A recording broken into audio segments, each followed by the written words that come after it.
Hello and welcome everyone to our 25th Help Save Our World online speakers meeting. Change the conversation and we change the world. I am Dennis Moore and I'll be your host for the next hour. Today, you get to speak for 5 to 7 minutes on self-healing. What 5 practical things can you start doing today to heal yourself, Mother Nature, or both yourself and Mother Nature? Because as you know, there's an intimate connection between what you do every day and how that manifests into the world around you. I hope you prepared your 5 to 7 minute speeches on those changes and how you plan to implement them. Let's begin from the top with brief introductions. Esther, can you introduce yourself, please? Yes, and thank you, Dennis, for having me, and Austin for the invitation. My name is Esther Miner. A lot of friends of mine calls me Esti. I'm a native Hungarian, and I live in Southwest Florida right now, specifically on Fort Myers Beach, in a nice 7-long, beautiful island. Dennis and I have a mutual friend, Tina Crumpacker, and so I'm really just an intuitively guided connector. That's really how I explain myself when people ask me what I do these days. I've done personal growth for over 20 years as a student, as a teacher. I've been through all kinds of spiritual experiences for myself, which was really my intuition telling me to get into those experiences as a way of healing my trauma. And this is where people usually fall off the chair when I tell them this. I've been through human trafficking in Europe and through the ocean about 30 years ago. I've been through sexual assault. I worked as a correctional officer for the Department of Juvenile Justice where I was assaulted. So I have a list of traumas as my list of, oh, why are you doing what you're doing? Because I healed myself through those experiences and from those experiences, and my intention and my passion is to guide people back to their truth so that they can heal themselves without being told what to do, but trusting their own selves again through their divine guidance. So that's my brief introduction. Excellent. Thank you so much, Esther. Kurt, can you introduce yourself, please? I can, and I shall. I'm a semi-retired teacher. I've been training trainers for 20 some odd years, and it's my own company, and it's pretty much the last career that I have ever decided to have and will have. I do many other things to help with communication, but basically I'm looking, as we all are, to help people communicate better so that we can transfer ideas in a meaningful way such that others get it and that there's less chaos and incongruence and confusion and just more connection. So that's who I am. That's what I do. Thank you so much, Kurt. That's excellent. Austin, you're up. Hi, my name's Austin. I'm also from Southwest Florida in Lee County, Fort Myers, Cape Coral, currently living. I met Dennis and Esther through mutual friend Tina Crumpacker as well. What I am preparing to do with a couple of friends and nonprofits is to create kind of a journey and a forum for those who want to be in action to take action and bridge that gap. So we are a community committed to healthy lifestyles and sustainable alternative solutions. And I'm happy to be on to learn and to give what I can. Excellent, Austin. Kat, the floor is yours. All right, thank you. Hi, I'm Caitlin, but I go by Kat.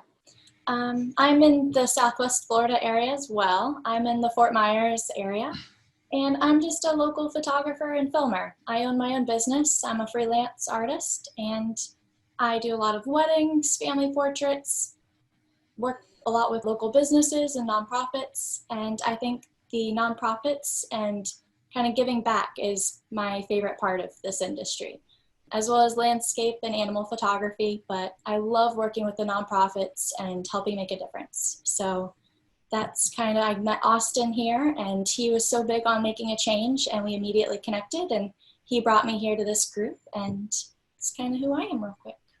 Yeah. Excellent. Thank you so much, Caitlin. Thanks for having me. Rochelle, can you introduce yourself, please? Okay, so I have been a teacher for 15 years. I went back last year to complete my degree after 10 years. I worked full-time and I completed my degree, and then this year I started my own school.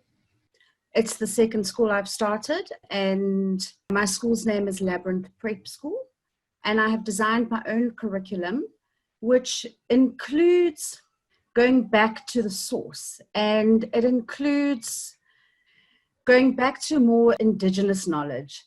That is my path, and I think that education has lost Indigenous knowledge. So that is my mission, and I'm trying to develop and design a curriculum that brings children back to Indigenous knowledge all round, not just in terms of values, beliefs. I think it can make a huge difference to our entire community as a whole. I think children will feel more whole. And I think that is why a lot of our children are feeling so lost, because it's all just about science and math. So as I say, I've been an educator for nearly 15 years now, and I'm a mom, and my goal is to make children happy and thrive. Excellent. Thank you so much, Rochelle.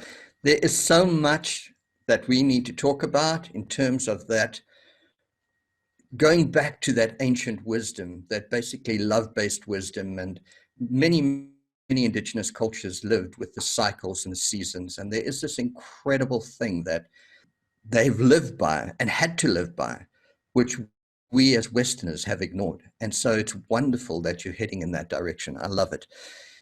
And we've got so much to share, so we must get some time to spend together. Brendan, can you please introduce yourself? Hi, my name is Brendan. I'm 25 this year.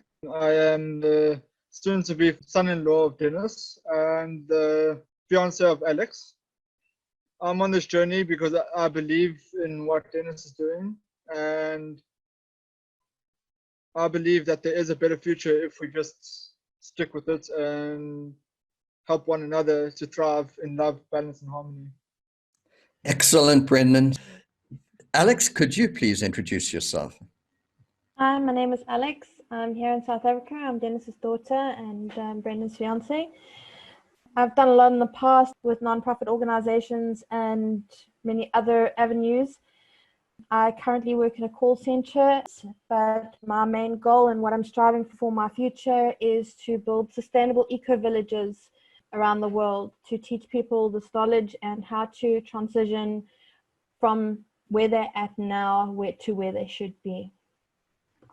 Excellent. Thank you so much, Alex. The next section will be timed. Does anyone want to be the timer? Can somebody volunteer? All right, you got it. So 5, 6, 7, and 30 seconds to wrap up. 6, 7, and there you go. I like that. I like that. That's excellent.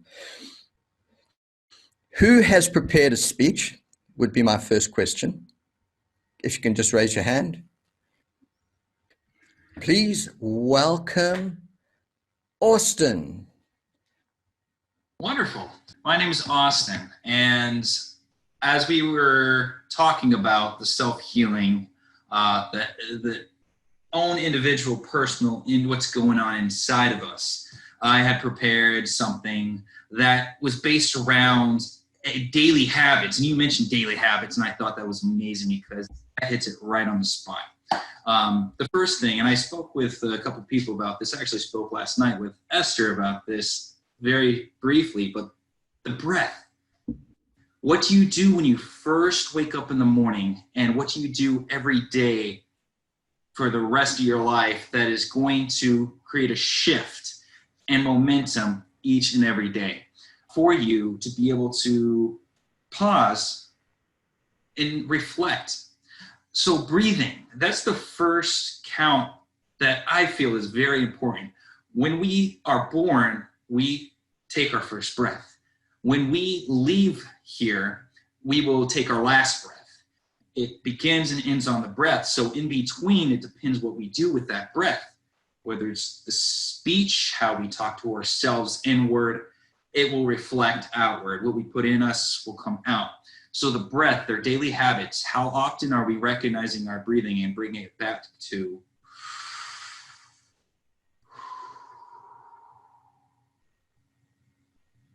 the energy we create with that breath? I could drain the room, or I can breathe life into it. The second that leads into that comes with that pause, that reflecting. Often people call it meditation. Some people call it the pause. How you decide to define that is with your own thought, your own daily habit. What does meditation look like to you? For me, when I wake up in the morning, I stop. I stand still.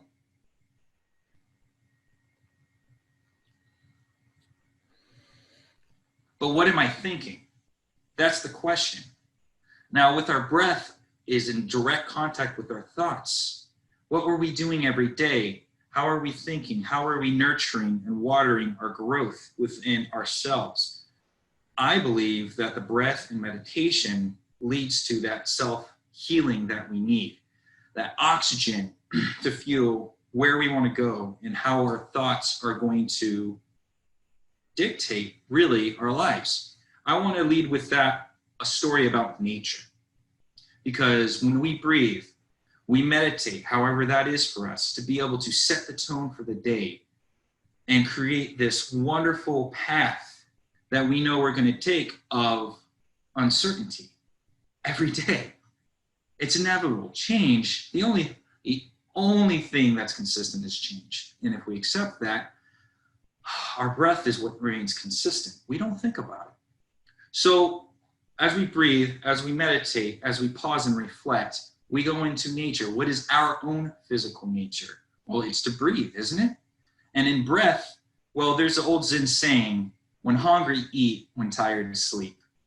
And one cannot explain what Zen is, but you can understand in between the lines as you grow within your own self-healing.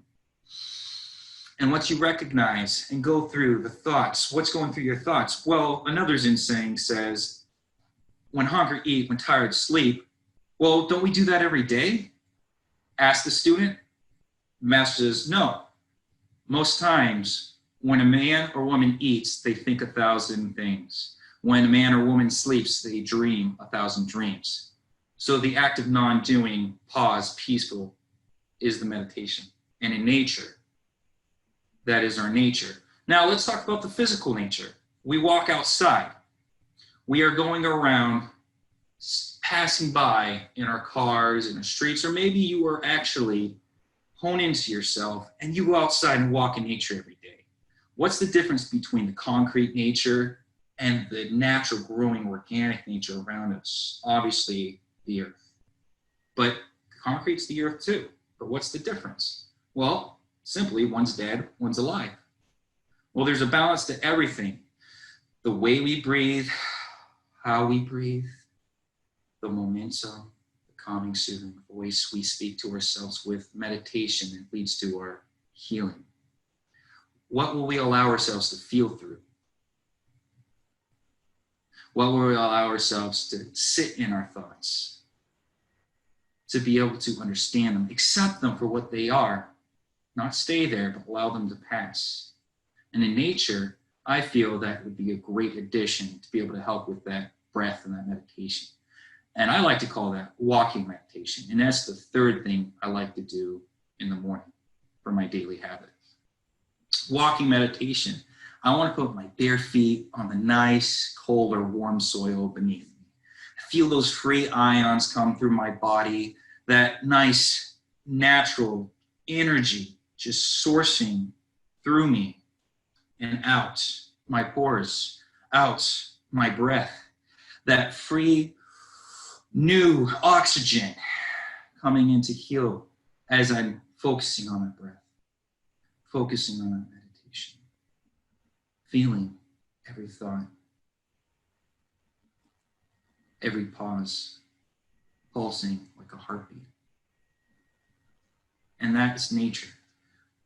How can you freely know yourself daily? Because we lose ourselves daily too. It's very easy. How can you know yourself daily in that nature? And calm and slow to pause, reflect, and think. Now,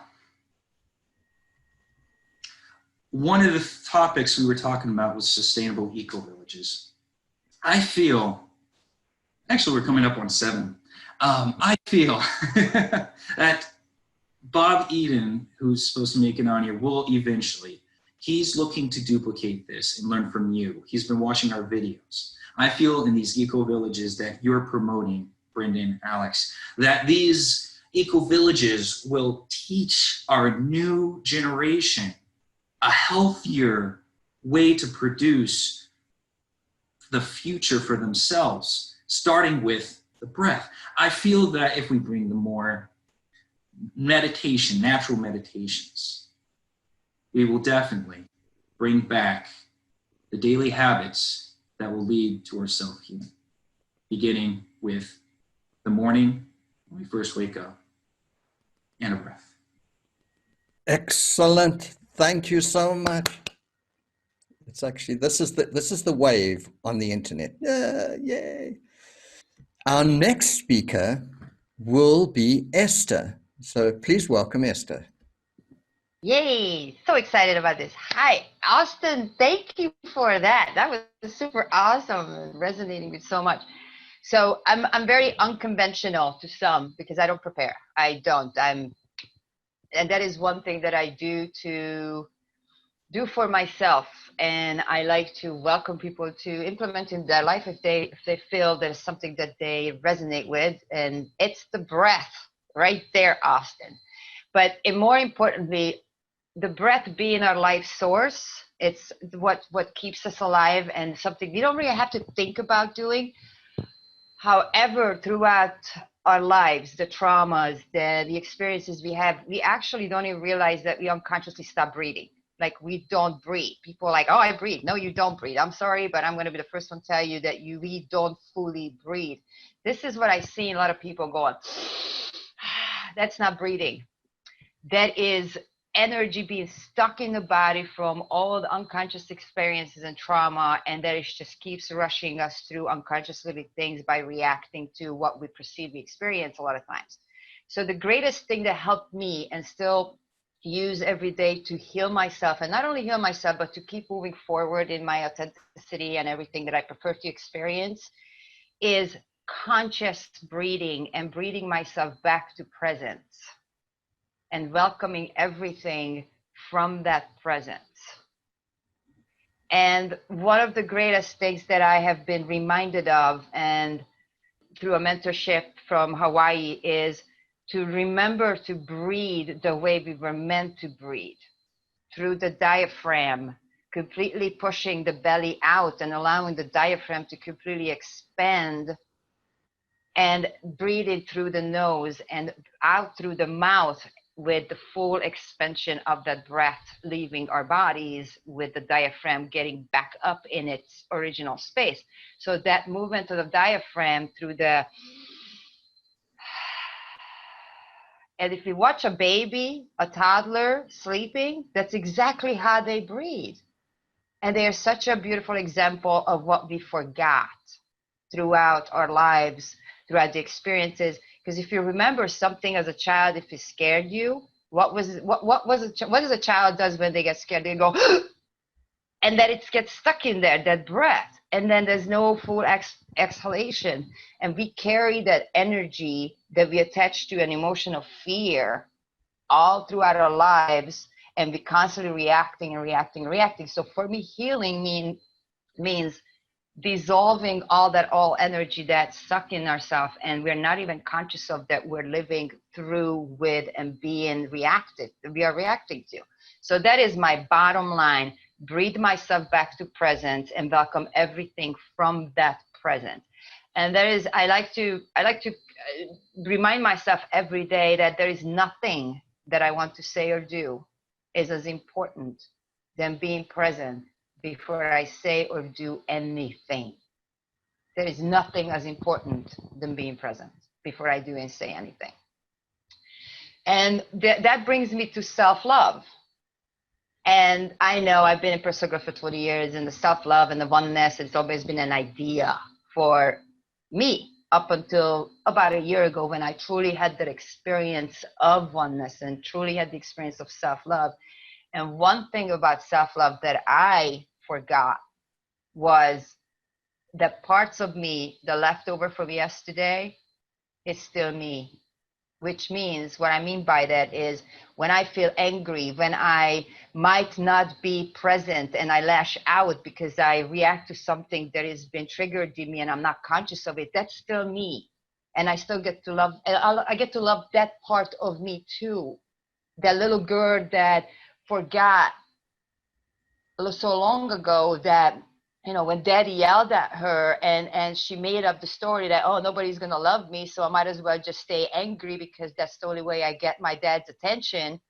That's still me. But she keeps showing up for me as this angry little person. And for a long time, I dismissed her, I shunned her, I shamed her, I punished her for being angry. But that's still me. And if I don't start loving all that of myself, that's really not self-love. So loving every single part of me, all of it, that, and this is a beautiful way my mentor mentions it, the parts of me left over from yesterday are showing up through everything and everyone that I'm experiencing as an outside of myself, which is really not outside of myself, if I'm truly believing that we all one, is really there to get my attention for loving her back into infinite possibilities. And that's also part of how I take care of myself, is being consciously aware of those moments when I might not be present and what shows up for me through me. That parts of me that little judgmental girl goes, well, she's doing it wrong or he's doing it wrong. That's still me. And I get to love that little Esty also. So self-love in that concept for me is very important in healing those traumatic experiences and everything that was, you know, that I carried with me from them. Also, intuition. To me, it's like my go-to advisor is my intuition.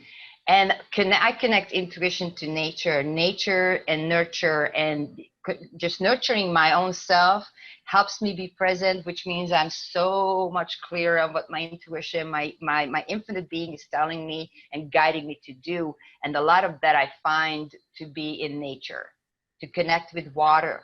I'm a kappa, so I'm on fire all the time. So in order for me to be very calm and grounded, my feet needs to be in the bare ground. And I'm clear on that. Otherwise, I burn bridges and I burn villages in the past. So connecting with nature and trusting my intuition through that presence and going with those intuitively guided actions to go, now you need to get off the computer and walk away from everything and go out to the backyard barefoot and bury yourself in the ground. There is my intuition telling me, hey, girlfriend, you're overdoing it. I'm here to support you. And I have a choice, either be present, listen to it and trust it, or be stubborn and heels dug in, go, no, I got to get this done. The consequences are all mine, and it's all up to me which what I prefer to experience. But right now in my life, I prefer to experience peace, kindness, joy, freedom, and adventure. So what am I going to choose based on what I prefer to experience? Breath, presence, welcoming, intuition, and nature. And that brings me to my body. How do I nurture my body? And it's a conscious nurturing of my body. Not just I'm hungry and I'm going to eat whatever because it's the first thing I see in the kitchen, but consciously, what is my body asking for?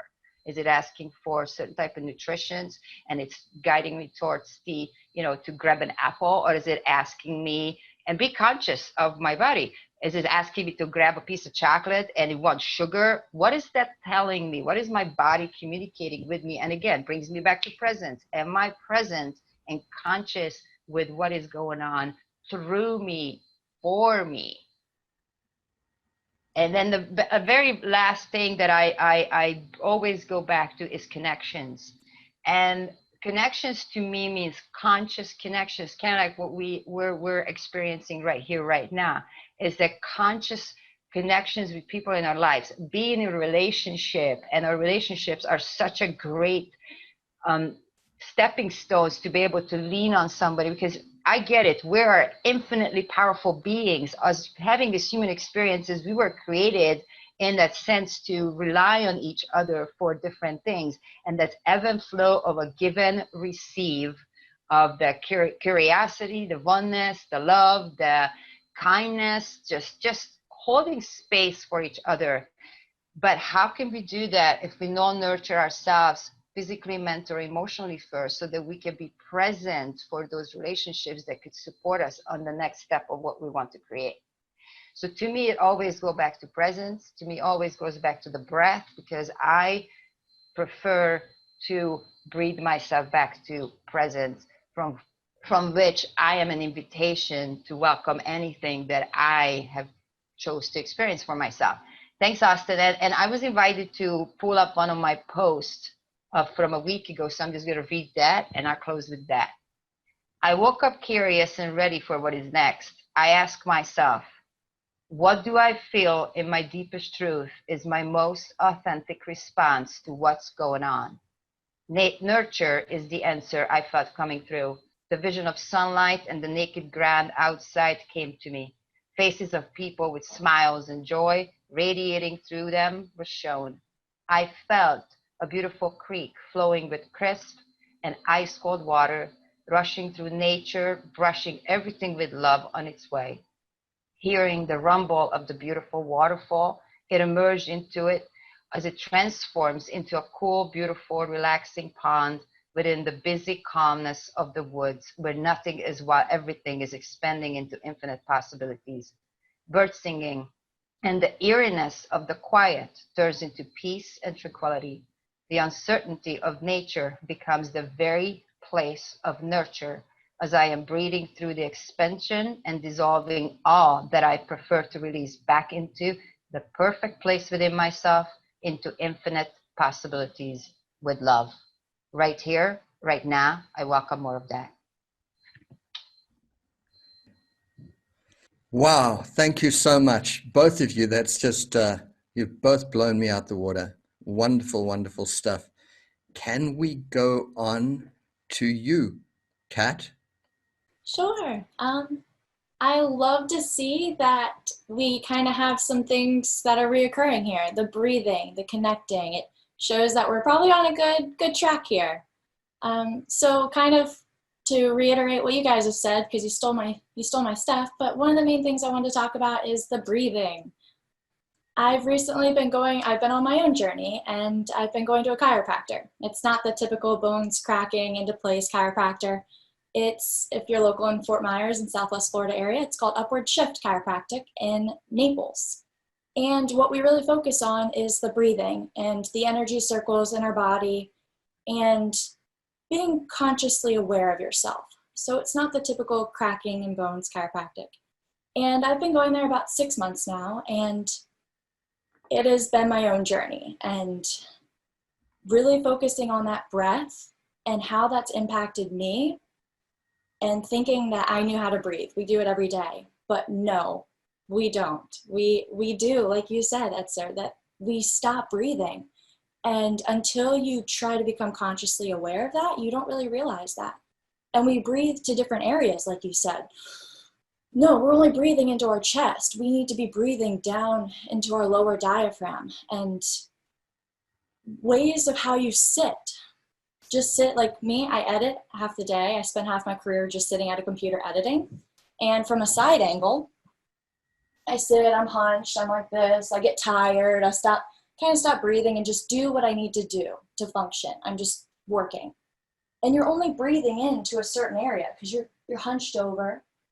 Whereas if we sit up tall, if we feel confident, if we take a nice, deep, full breath into our neck, into our heart, into our stomach, and we take a deep breath and we expand that spine and we lower and we just do those things. It sounds so basic. It's so simple, but we need to get back to these basics.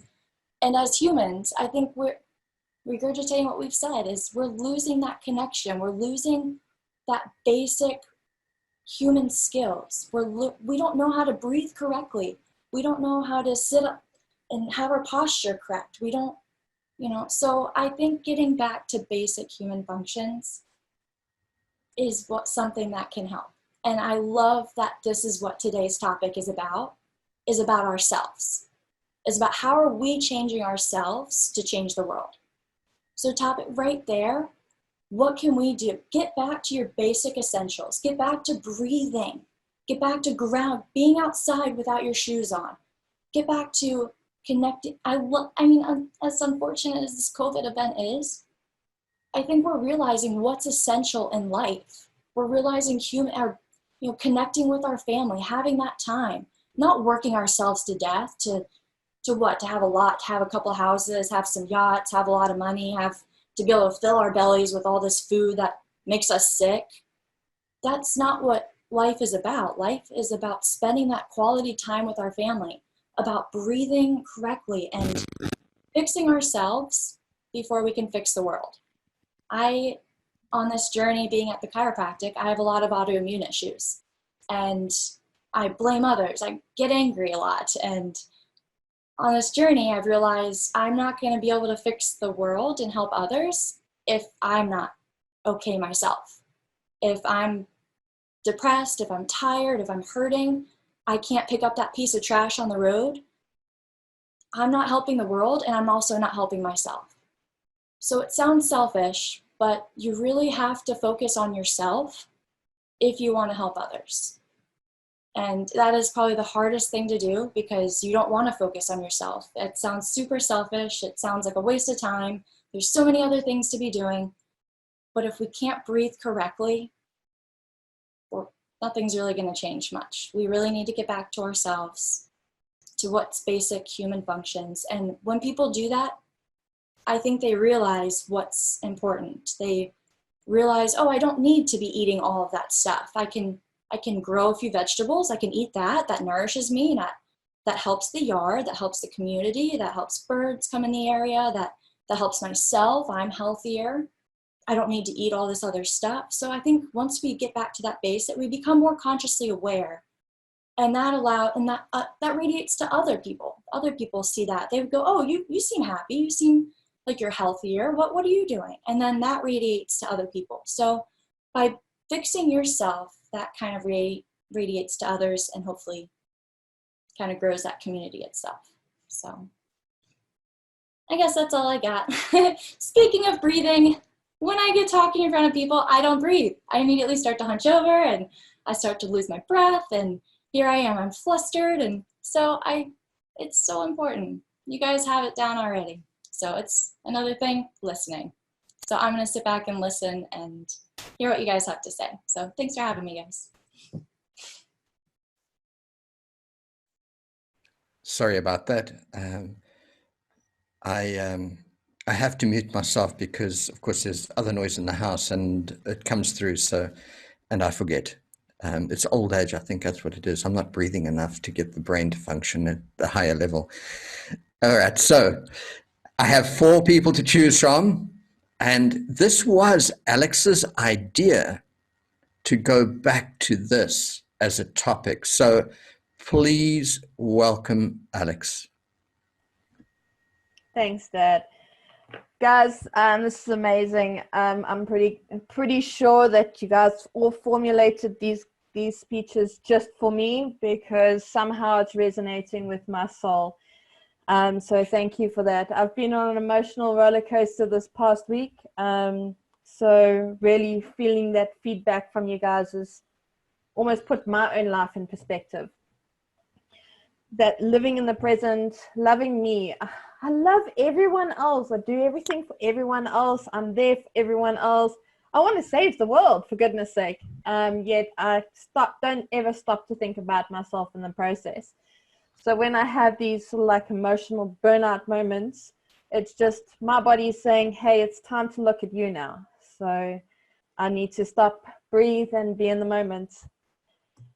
I need to work on my confidence. That's why you'll notice every so often, a few times, I'll put my video on, I'll be all like confident. Then in a few weeks later, I don't have my video on. It's because my confidence has shifted out the window somewhere. I'm trying to run after it and bring it back. So my main goals going forward, I need to look at myself. I need to be more in the present, self-worth and self-happiness before I can give that to others. That's definitely my top goal there. The fact that we're all in alignment and breath is essential. It is the pulse of life within us. And something else I noticed today, I've never understood why any parent makes their child make their beds. Why make your bed? I don't make my bed. I spent many years forcing myself. I will never make my bed in the morning because my parents told me to. So I'm very, very defiant. It's a Scorpio water sign coming in there. And I actually watched a video recently of why people make their beds. So I thought, okay, well, I'm going to put this into action. I'm going to make my bed. I made my bed and I had the most productive day the entire week.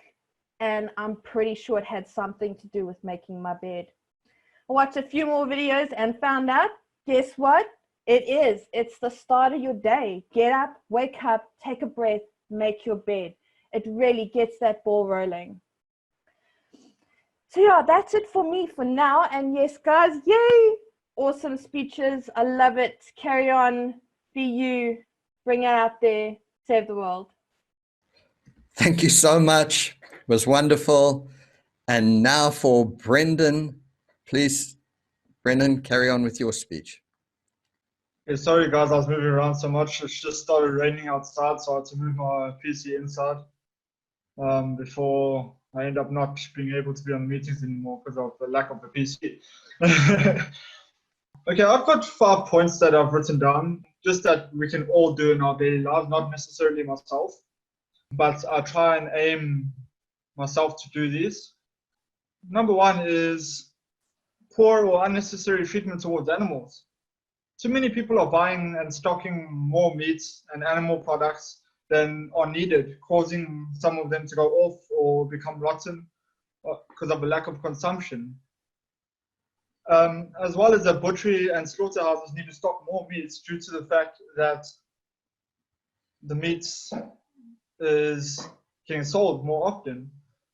So I'm trying to encourage people to be grateful for what they have and what animals can provide for you, instead of having to have more than what is needed. It's just unnecessary. My next item is positivity. There's too many people in this world that are destructive, unkind, and negative. And it's not always their fault. It could be the way they got brought up, the friends they had, the people they hung around with, or simply a bad incident that has happened in their life. But this does not mean that you have to be negative towards them just because they are negative towards you. And I've been testing this out over the last week or so, and I have come up with a few conclusions that it's actually a better, you don't tend to argue as much or have as many conflicts when you stay positive, even when someone's being negative to you.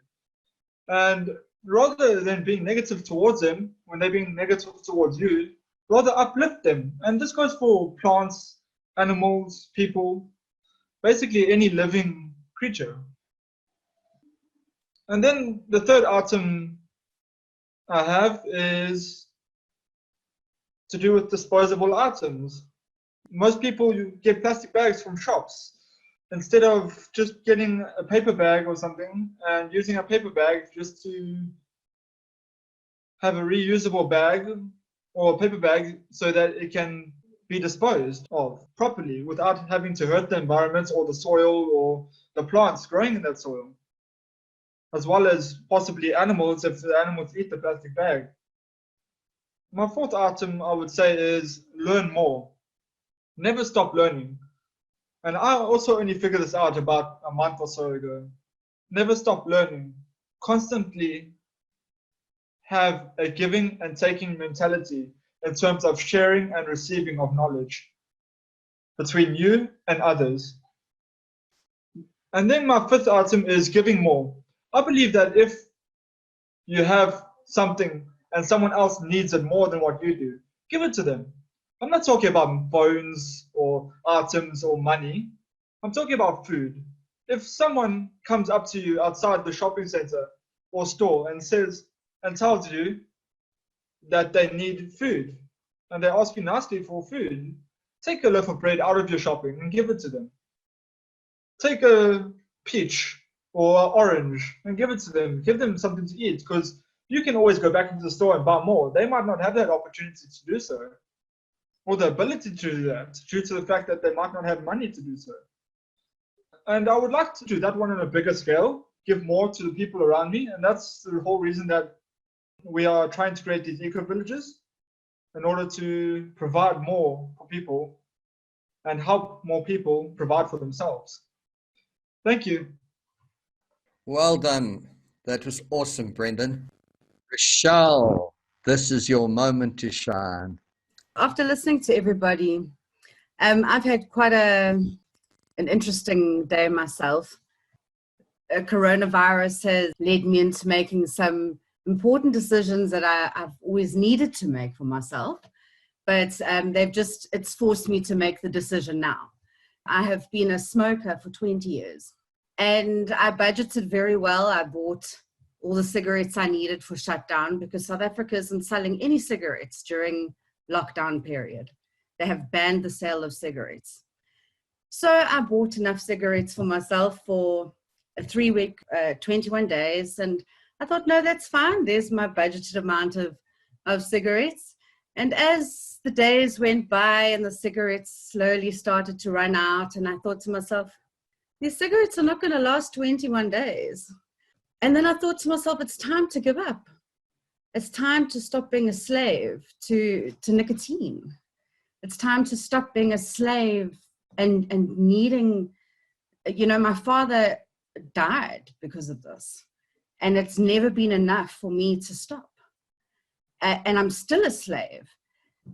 So a friend of mine gave me a book to read a couple months back.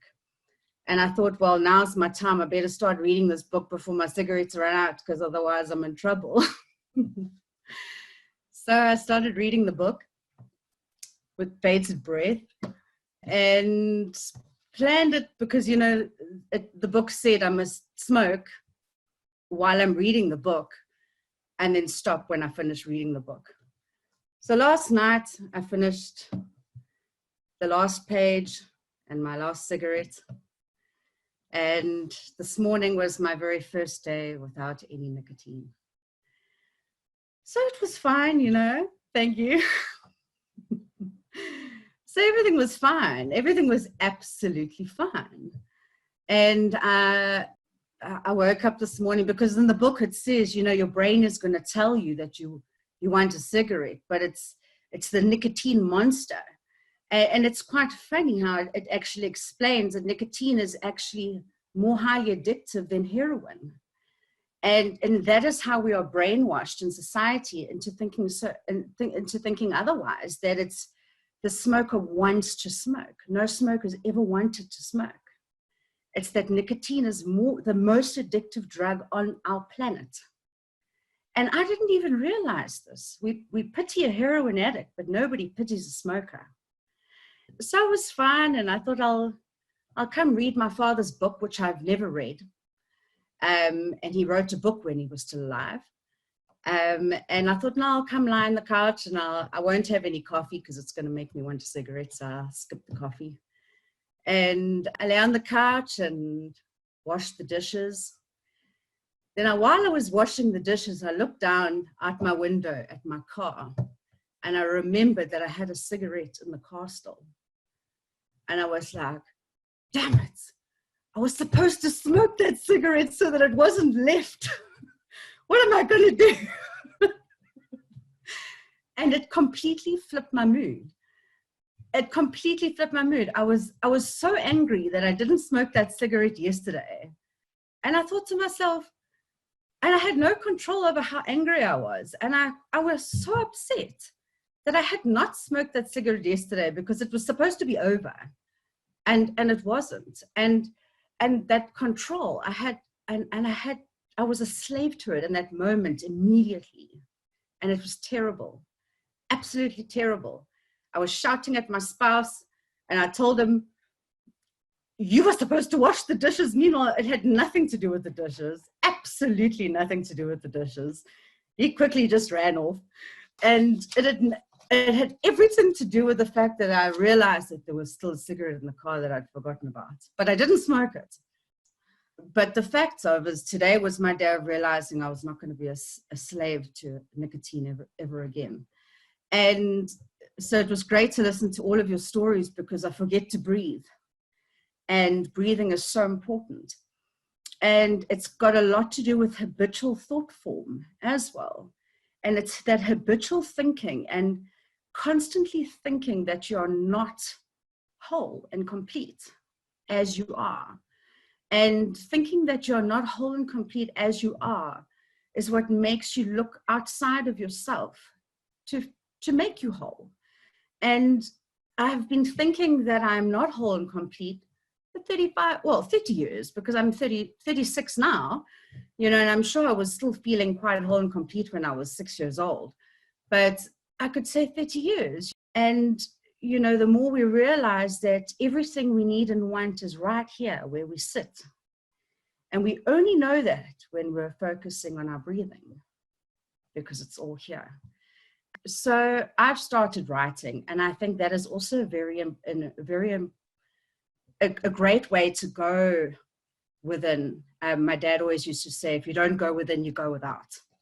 So I think journaling and writing is a great way also to reflect, along with breathing, doing some kind of spending time on journaling your thoughts to stop that habitual thinking and get it out in some way might help as well. So my practical things that I'm doing is I'm giving up that slavery to the nicotine monster on day one today. I am I am letting go of that habitual thought form and thinking and the constant battle in the head. And I'm hoping the rest will follow. I don't have 5 complete practical points at the moment, but that is where I'm starting. And it's great to be here and listen to everybody else's thoughts as well. It's really helped. Thanks. That was wonderful. Thank you so much, Rochelle. And now for Kurt Valmy, the voice of wisdom.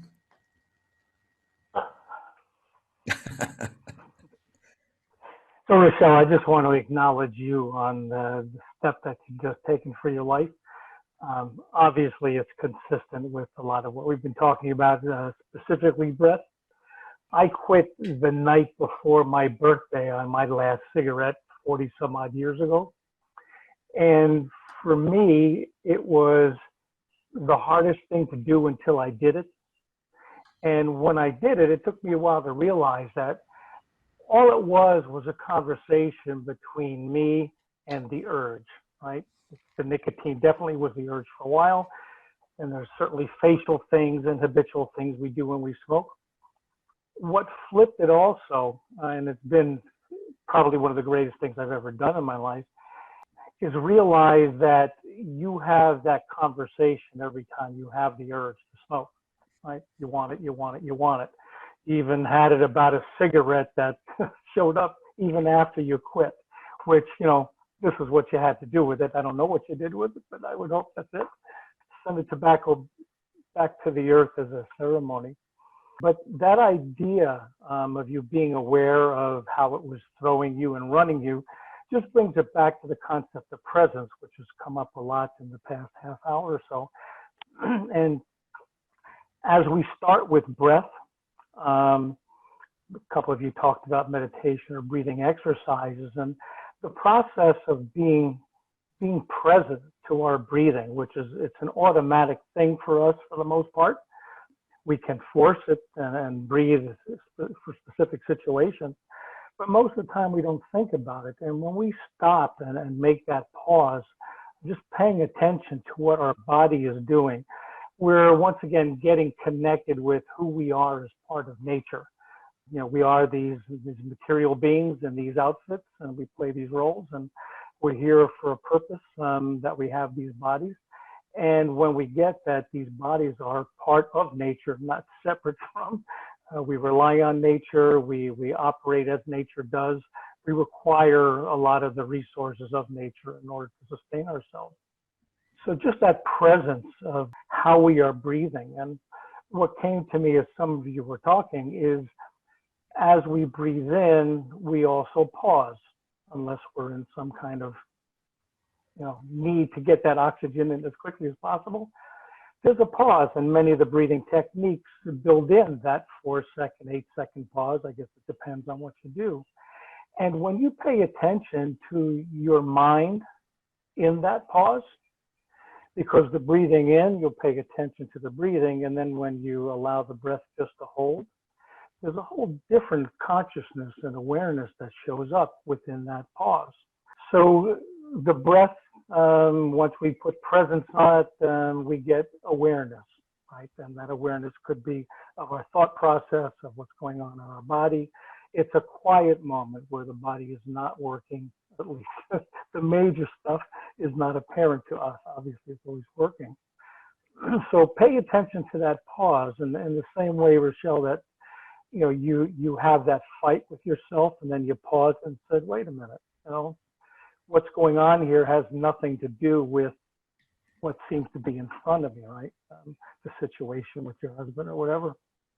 So as we start to listen to our body, and then we get attuned to the conversations that we have and the beliefs and the thoughts running through, which is all part of this meditation, then we get back into connection with ourselves, with what our operating system is, with our beliefs, with the awarenesses that we took in throughout the day but never stopped to process. Now we just chew, eat, and never quite settle down and say, okay, what did I do? So as often mentioned, you know, the morning time to just start and collect and get present with oneself. I love the making the bed, Alex, thanks. I was also rebellious on that, and I find that I don't do it the first thing. However, I do it eventually. I was taught that you need to leave the sheets open for 15 or 20 minutes to allow the heat, the moisture, the bed bugs, and everything else to do what they're going to do, and then you can cover it back up again. And I do it as a process just to get me present again, to the place that I'm at. Certainly often I check in with my body. I've been dealing with the onset of some kind of arthritis. I don't know what it is, but in the morning, I need to stretch for 4 or 5 minutes before I get out of bed. And to me, it's some of the most wonderful feeling. I love to stretch because it just gets me out of wherever I was and said, okay, I'm preparing for the day. So that would be the next step in it, I guess, is that connection to what am I up to now? And it's not a to-do list. It's who do I get to be today? How do I get to appreciate life and learn from things today? Am I set up to take in and live out of, as Brendan said, the positivity that I can create instead of just the influences that the circumstances in life throw at us? I certainly don't turn on the TV for hours and hours, and I don't watch TV at all. But I'm very careful about what I consume for my mental health as well, not just my physical health. So going back a little bit to the concept of pause, this is certainly what coronavirus has brought to us, brought to the world, whether we like it or not, whether it's imposed or not, and however we have it. We are on a pause. Civilization in some ways is on a pause right now. And I don't know that the world has ever had this kind of simultaneously where everybody is getting a similar message. And to turn it into positive, it's allowing all of us, for whatever worries and circumstances we have, to say, so really, what am I about? What am I committed to? What do I want to live into today and tomorrow? And how do I want to change the world, or save the world, or nurture the world? So part of my nature is to watch sunrises and sunsets. I don't have the best view for sunset right now, but I'm only a few miles from the Atlantic Ocean, and despite the police having walled off everything, that you can't even step on the sand, one can look at the ocean from, the other side of the barricades and the tapes. So this morning I went out, and I'm not a religious person, but in my teen years, I used to go up to a mountain that was near my house, and you could actually see the skyline of New York City from it. And I would go for a sunrise Easter service. And I happened to be in contact with somebody I knew from when I was 18, and we grew up in the same town for a number of years. And she went to the Catholic school around the corner from me, and we got to talking about Easter and things. I mentioned that, I used to do the sunrise service up there. And she said, yeah, I did too. Okay, well, and I created a commitment for myself to go see the sunrise this morning. And as I'm watching it, and I sent her a photo, the song from the Beatles came to mind. I'm going to read it to you because it's more relative for her, or it was relevant for her rather this morning. However, I think it's great for our presence right now and what's going on with us. So as we take a breath and hold it in, I'm not suggesting you do that, but as we as a collective consciousness on this earth do this. So the song is Dear Prudence. It goes, Dear Prudence, won't you come out to play? Dear Prudence, greet the brand new day. The sun is up, the sky is blue, it's beautiful, and so are you. Dear Prudence, won't you come out to play? Dear Prudence, open up your eyes. Dear Prudence, see the sunny skies. The wind is low, the birds will sing that you are part of everything. Dear Prudence, won't you open up your eyes? Dear Prudence, let me see you smile. Dear Prudence, like a little child. The clouds will be a daisy chain, so let me see you smile again. Dear Prudence, won't you come out to play? So it's something that has more presence to me, but as I think about it, it's what we're up to today, right?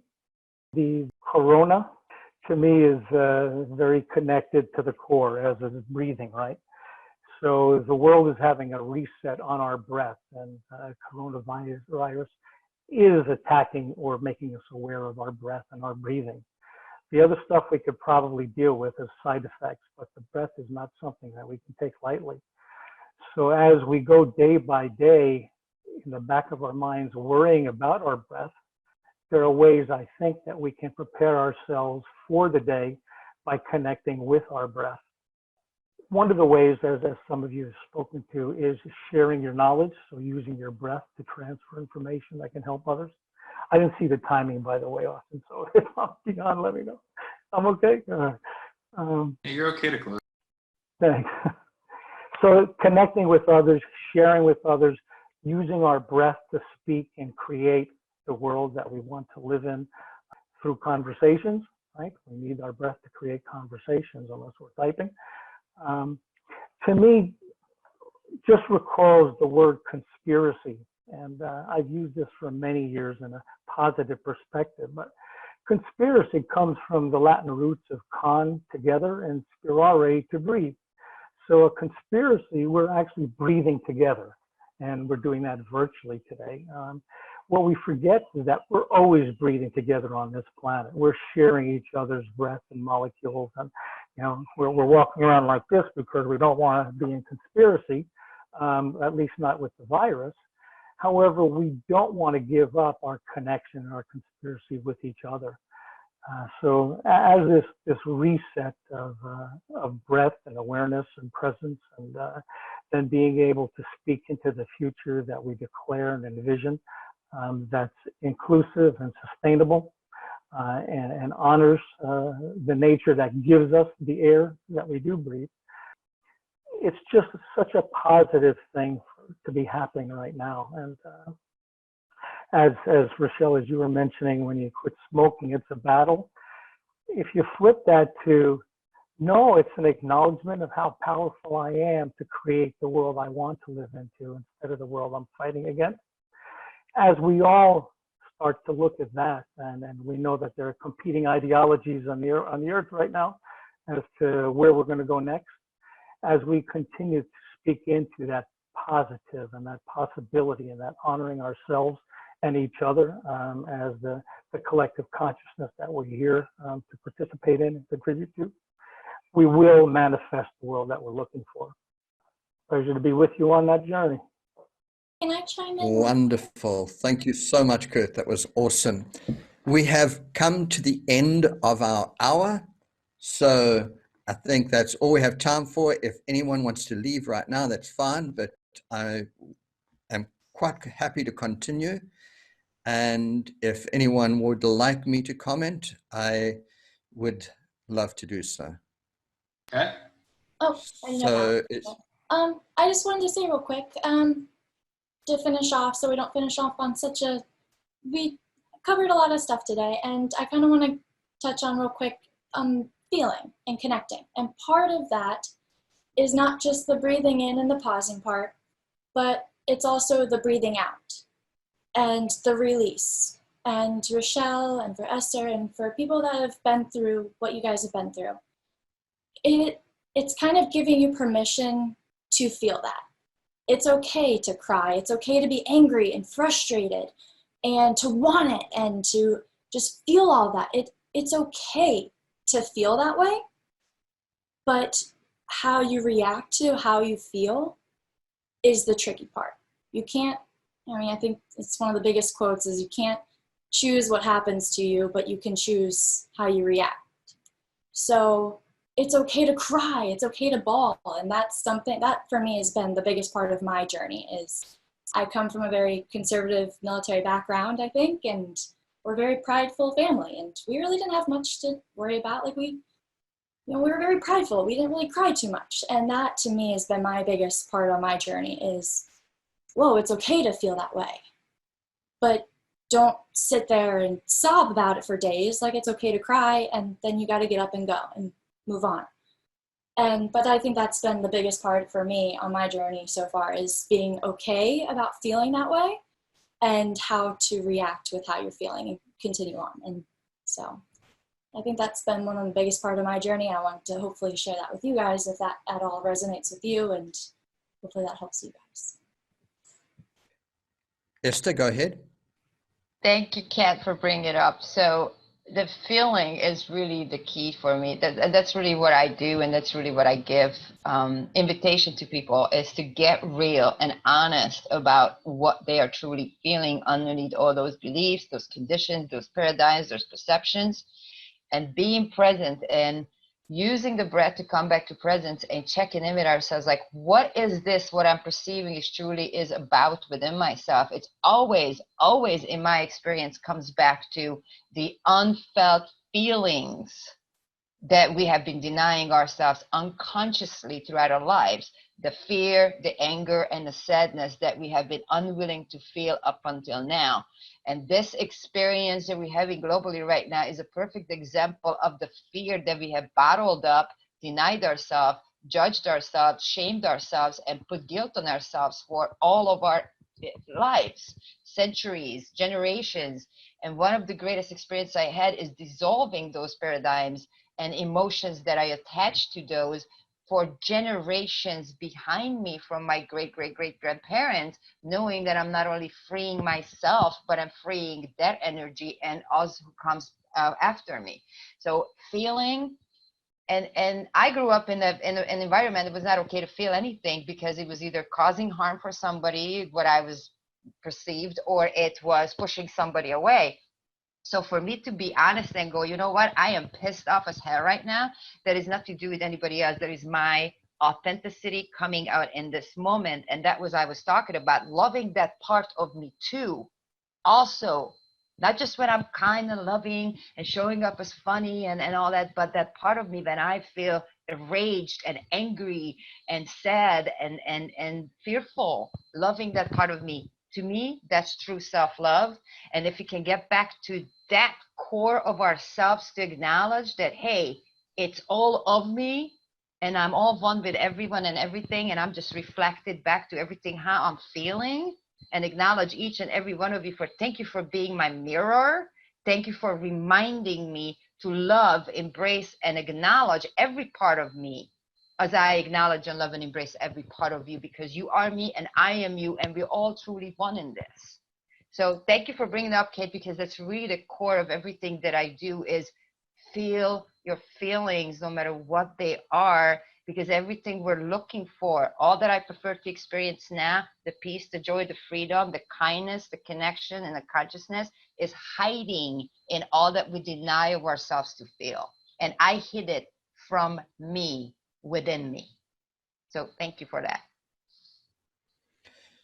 Thank you so much, Esther. If you don't mind, before we go on with the conversation, if I could just throw in something. I haven't contributed to this conversation yet, so I'd just like to say a few things. So the first thing is, somebody brought up that, I think it was Rochelle, about that child within you. We were these amazing, healthy, happy children who just wanted to love and to play and to sing and dance and just spin around and do somersaults and run like the wind. That was our magical self. But then slowly something happened to us. We started to hide behind the bushes, and we'll go and have a cigarette with our friends, and we're like, this is really not what was our body naturally aspired to, or whatever. We were affecting the most important aspect of our lives, was our breath. But slowly but surely we hung out with the wrong friends, and we kept on doing that. And eventually we let ourselves away from this purity of spirit and this purity of energy and who we were. And then it was the alcohol, and then it was the coffee, and then it was coffee with milk, and then coffee with 1 sugar and 2 sugars and 3. And that journey, basically, we went on building up all of these bad habits. And we eventually end up as adults like, I'm sick, I'm battling. And what we had lost was that magic of our youth. And what we have to do is aspire to return to that magical essence where we are just so happy running on the beach and in the sun and playing with the birds and like noticing, being consciously connected to this beautiful world around us, living the magic of life. We have to rediscover that. And to do that, we have to slowly but surely deal with each one of these things. And it's like smoking, what's it doing to me?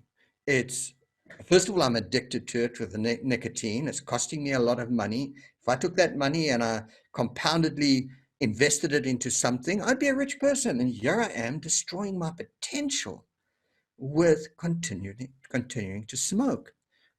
Well, that's not a good idea. So now if I took that money and now took that same percentage and I started to invest it, where would I be? I'd be in a wonderful world. I'd be able to live a so much better life. And it's really about investing your energy in the things that are going to transform your life to produce this magical future that we all deserve to live in. And so what we've been doing as humanity is undermining ourselves. And if we collectively did the best we can for our essence and our being, and breathe like you, with everything you've got, and run like the wind, and just live this magical, healthy life, you will naturally manifest a different world around you. And I think that's what we're all seeking to do. Thank you. All right. Austin, you wanted to say something. Well, I was actually just acknowledging in the comments video, everybody, oh, I'm so excited what you just said. So I was going like 100%, and I was just doing hand signals. But as you were talking, I did just enjoy just like your transformation that you're talking about when we were kids, how it affected us with our choices, and all of a sudden when you see these older generation, there's a difference between different people. So I see somebody that's 60 years old that's just like, I'm sick. And then I look at somebody else that I'm friends with that's like 70, that's like all fit and stuff and going out and jogging and, I don't know, surfing. What happened between then and there? Personally, I think it's something we all went through because, we have this mysterious thing called life that nobody knows what they're doing, but we're just, making stuff up as we go. I was one of those kids and I came from humble beginnings, there was excitement and there was also a roller coaster of defeat. But once I truly found out where it looked inside of me and who I wanted to be, then those things started to mold and manifest different people around me. Now that I replanted myself in a new environment, I started to grow differently. Instead of being tossed and grown in sand and gravel and becoming maybe like a inch plant, now, when you take yourself out of that soil, make that decision and put yourself in a nice fertile soil, environment, atmosphere, you have the water. It's not in a desert or anything where there's no, humidified air. Now you're growing differently. And I just wanted to make a comment on that. I love that. Thank you for that. Kurt, it's all yours. Yeah, I just had a comment in response to what Esther said, but Caitlin also touched on it as well with the exhale. Certainly it can be paralleled to, getting rid of the toxins. I get that there's millions, if not billions of people right now that are not as privileged as we are to be able to take this time and have this conversation and use this technology and live in our comfort. And it just reminds me that since we are all breathing the same air and we are all connected in one, that there are many people that likely are not living these days in isolation very well. And I'm just going to throw out that because it's one of the things I'm doing, the 5, whatever that we're doing. I'm reaching out and calling and talking to people, and not just the ones that I know I can have a nice conversation with, but the ones that I know probably are struggling, the many that won't say it, and I know their circumstances enough, and the many, many people. I live in a mixed neighborhood where there's very dense multiple unit housing right across the street, and on my side of the street there's single family houses with large yards. And I'm only 50, 100 feet away from people who are probably living on welfare. I see so many more cars in the driveway that stay there now that I know these people are not working, and whatever kind of work that they did. So as we look at the future rebuilding, we get to be inclusive of everybody and understand that there are people that may disagree with what we see as our future. We can see that turning on the TV at any news channel at any time. And probably most of our Facebook posts show that. So I just encourage you guys to reach out to somebody. It could be a stranger, or it could be, calling the elderly, which is a very common practice now. You can get into groups where, people in these senior homes that either don't have anybody, don't get contact enough, to find other people to talk to. That helps saves our world. It's not just the land, as we all know. It's the mentality, and it's also everybody else. And a rising tide floats all boats. Dennis, I'm sure you've heard that one. So let's remember that there are other boats. Some of them are tied and can't get up very easily. So wherever you can, contribute.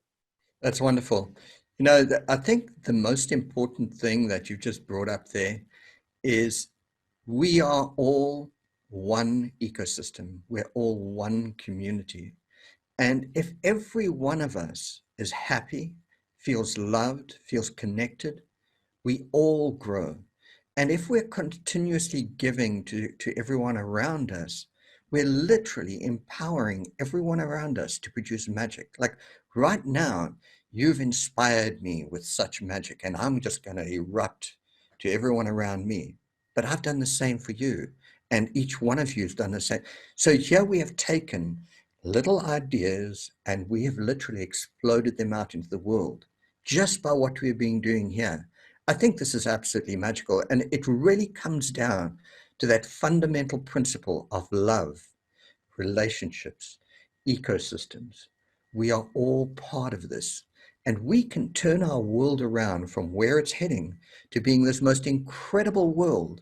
And it all comes down to what all of the existing systems have done is divide and rule, divide and conquer, separate, create competition and dissent and whatever. That's one of the basic principles of control and power, is divide the people. But if we bring ourselves together, all of a sudden we become this incredibly powerful force of change. And I thank you for giving me your time and energy and your magic that's just making this magical and making my life better. And hopefully it's making your lives better. But anyone else is welcome to carry on. I just need to go and get a drink of water, if you don't mind. Nice. Well, I know he's leaving, but I wanted to say thank you, Dennis. Thank you for the opportunity. It's my pleasure. I'm really scared about talking in the public. I have a hard time just talking one-on-one half the time. So this right here is just square one, has given me a lot of motivation and confidence to want to be able to talk to other people. And so thank you, Dennis, before you run off. So thank you. We're all growing together, and that's the magic. I think it's absolutely incredible. Anyone else can carry on? I just need to get some. Okay, I wanted to say something to Kat real quick. I'm glad you're still on. You're in Southwest Florida, and first, as soon as you introduced yourself, I was like, I need to talk to Kat. I need to talk to Kat. You're a photographer. You're into not-for-profits. You're into helping. So I don't want to do this conversation right here, right now, but I would love to connect with you if you're welcome in. Yes, I would love to. Yeah, one of the things that I'm all about is creating platforms to bring people together so that they can figure out what works for them to, fulfill their desires in self-care. And the other element of it is supporting non-for-profits locally that helps victims of human trafficking directly. So I do my events around that idea, and I would love to connect and talk to you and see if we can collaborate on something on an event that I have just got postponed because of all this thing from April 18th for the end of January of next year. So, and I know it's all perfect. I'm grateful that this whole thing is evolving and unfolding as it is, because I'm noticing that I'm meeting more and more of the people that are more and more in alignment with really this event that I have met up until this moment. So I'm actually grateful that it's not happening next weekend, believe it or not. But even though I'm out of business right now, but Yes. So I would love to connect and see if we can support each other somehow. Okay. Definitely. Yes. Are you on Facebook? Oh, I'm all over Facebook. You kidding me? All right. Perfect. Or I think I saw your what's it called? Yes. Austin number in WhatsApp in there. Yeah, in WhatsApp too. So and while I'm on here, I'm going to say something to Rochelle, okay, about the kids. You guys talking, and I'm getting stuff. So you being a teacher, first of all, thank you for what you're doing for any children that you're touching. I think it's amazing, and for you to have that guidance to go back to the basics, which is such an important thing to remind ourselves first, that those children are still in their innocence and grace, and they have no idea what limitations that we're trying to put on them with the testing system, and try to put every kid into the same box, thinking that that's how they're going to evolve into something that they're supposed to be. I call BS on that. So I have a video that I've been watching over and over again. It's about breath, it's about your immune system, and it mentions children as well in the aspect you did. And I would love to share it with you guys. I'll send you the link if you're welcome to watch it.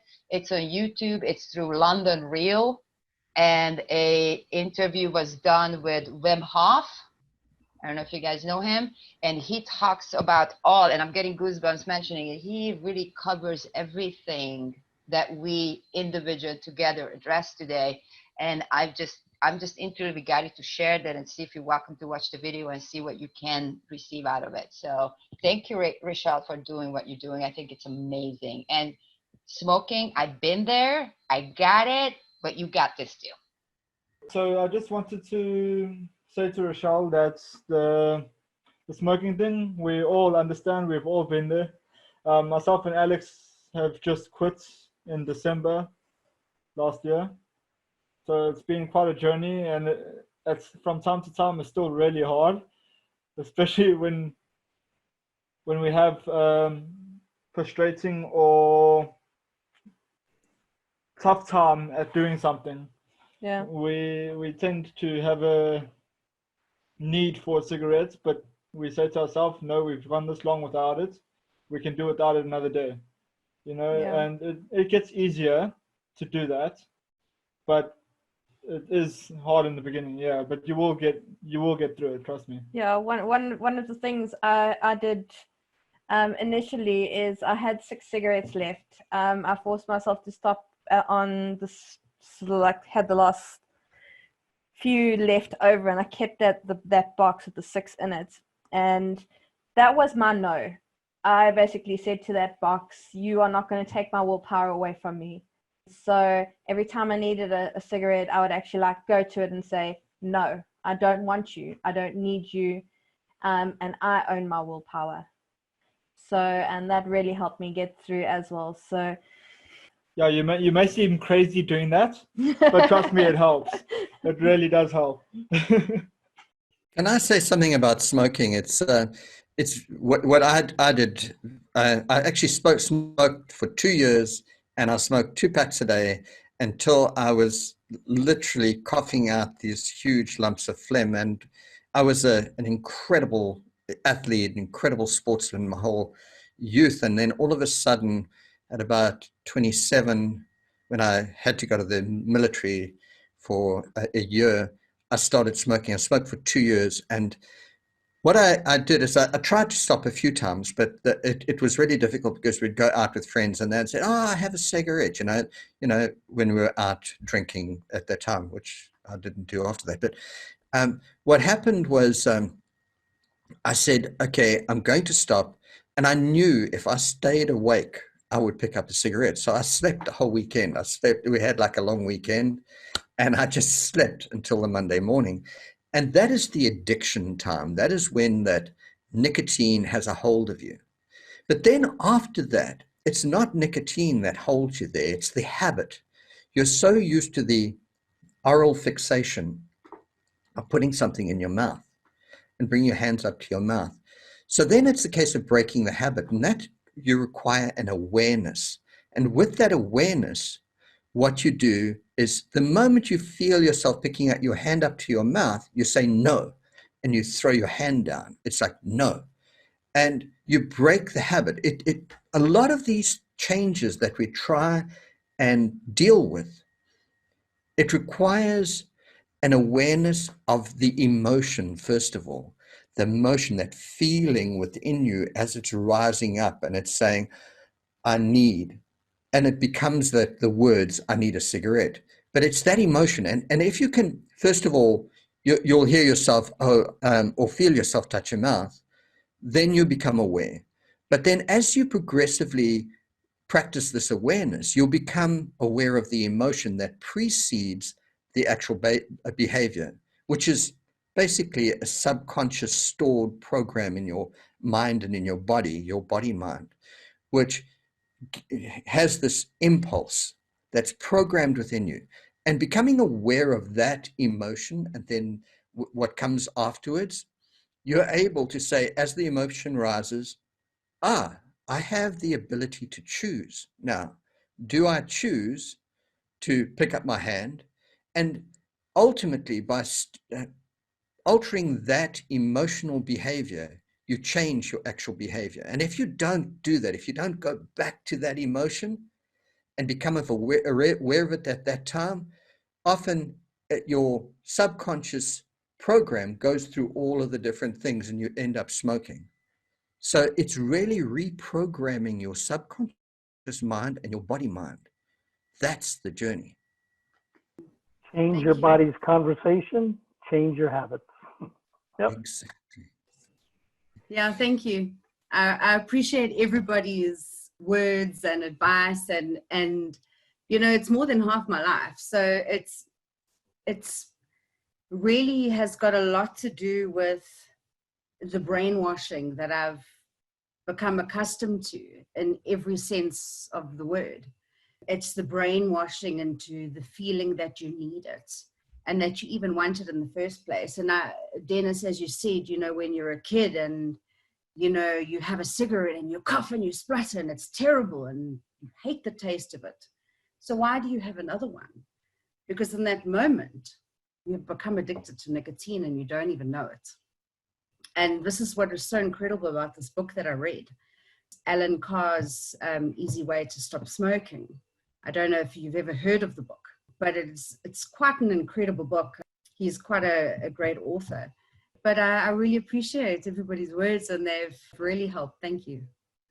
All right. Anyway, so I think we're going to, yeah, Karen Austin. I was just going to say something to close. I love that you're pursuing this, Rochelle. I wasn't going to say anything because when I quit smoking, I had a little different technique, and I don't want to kind of offset anything anybody else said, because I probably was a special case when it came to the reverse psychology I did to quit. Plus, I didn't smoke as long as everybody else here. I smoked a pack and a half a day for about 3 years, and that was the worst decision of my life, and I'm so glad I quit. But what I will say, not exactly how I quit, but more so what happened after the fact, my ability to get my energy back, the ability to breathe more fully, not cough when I run or be winded when I'm working and running around. It's going to be a great experience. You have so much to look forward to. All right. So everyone, just your final words of closing. Let's go, Kurt. Love you. Take care of yourself and your friends around you. Thank you. Kat? No, thank you. I loved this week's episode or series. I just think it's really important. You have to fix yourself before you can fix others, fix the world. And so I think this is a really important one. So this has been on my journey, and I think it's really interesting that now it's on your journey, on this journey. And so thank you. I really appreciate the time. Stay Excellent. healthy. Alex? Oh, sorry. Definitely going to be putting into practice what everyone's said today. I definitely need to look at myself. So I'm definitely going to be doing that in the next few days. Thank you. I've enjoyed it. Thanks for being here, and look forward to see you guys next week. Brendan, your last words? I just want to say thank you to everyone. You guys have opened my eyes to some new things that I didn't think of when I was writing my speech, and I appreciate that. And I want to just say, Kat, you said you were nervous while doing your speech. Well, trust me, this was my first speech I've ever done in my life, and I was terrified. You did great. Points and everything. Thank you. I appreciate that. You also did really well. But I'm just saying I was terrified, so I understand where you're coming from. But it can only get better with time, right? I'm not with that stir. I'm terrible free just going at it. I usually, if I write a speech or talk, it's usually I write everything to the T out, kind of like what you did, like bullet points. This is what I'm thinking, and so Exactly. you did awesome. Thank you. Rochelle? Thanks very much, everyone. This is also the first time I've ever done besides when I first spoke to Dennis, also the first time I've ever done a video conference, which is very important because I'm now doing online lessons in a full online curriculum. So thanks very much. I really appreciate it, and it was great to meet everyone and great to chat. I look forward to next week. Thank you so much, Rochelle. Esther, are you still around? Thanks for the link, Esther. Esther had to help on a call for Hungary. I got it. They're not answering, so I'm here. There's 2 babies there, so I'm pretty sure it's bath time and all that thing going on in Hungary right now. So, but thank you. Thank you for the invitation, and thank you for everybody's input and openness and presence. That is the most important for me, and I welcome all of your kindness, love, and appreciation, and all of you. So thank you. Thank you so much, Esther. It was wonderful having you all together in this group today. Just for our next week, it seems to me to have come through today that we all need to look at our intuitive voices. So can we make that the topic for next week? Thank you so much. Have a wonderful rest of your day, and I'll talk to you next week. Same link, same time, same place. If I don't see you through the week, I'll see you through the window. Thanks. Bye. Bye, everyone. Stay healthy. You too.